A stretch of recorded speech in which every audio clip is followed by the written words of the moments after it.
Okay, I thought I would go ahead and show you how to do Ryder. Now he is a little bit different as we did Blaze in the first video, so I thought I would just do a quick video on a Ryder. So we would go and find our image. This is the image I want to use. Double click onto it, and there he is there.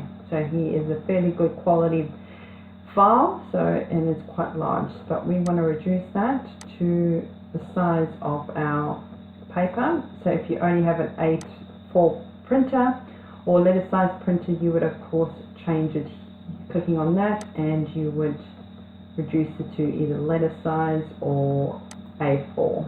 Okay, and then you would drag him all the way down to the size of your paper.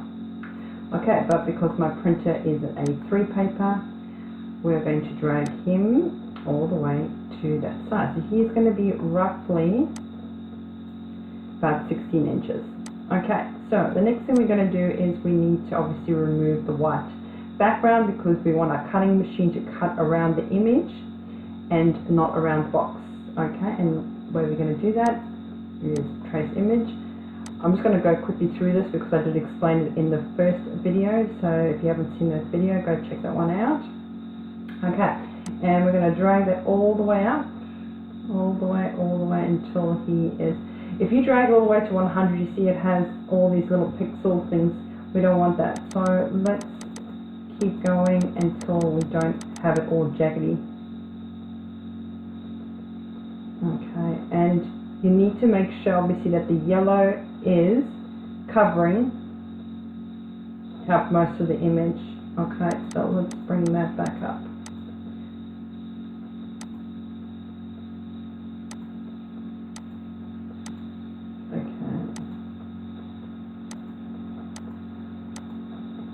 Alright, there, it's now starting to get a bit jaggedy, so we'll bring that down.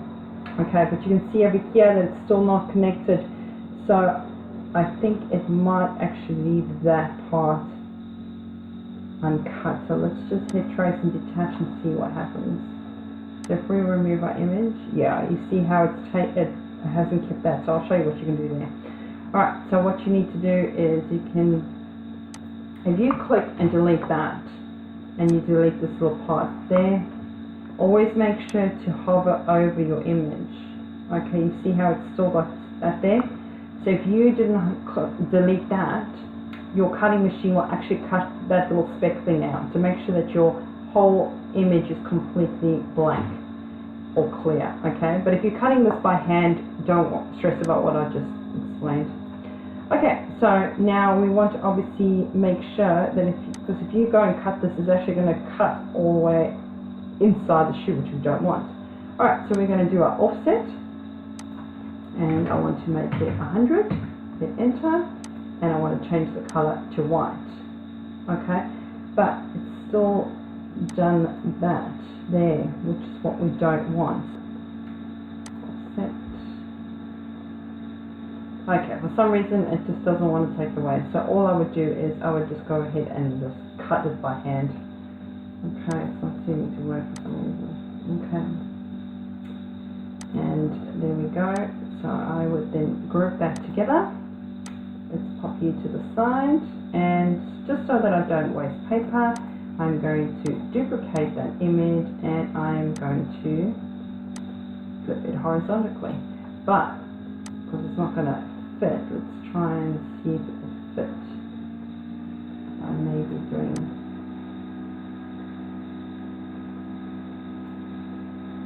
something like this. And bring you over.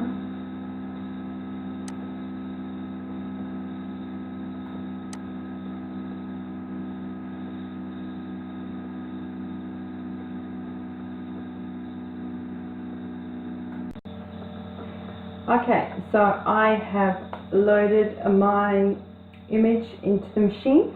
So all we're going to do now is we're going to send the instructions to the cutting machine. So you make sure that everything is highlighted, cut edge. So both of them have been highlighted with the red border around it.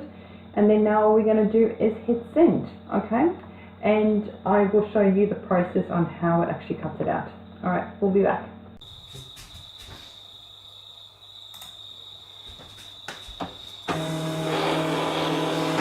I have to hold it only because my cutting mat is not sticky anymore, so that's the only reason why I hold it.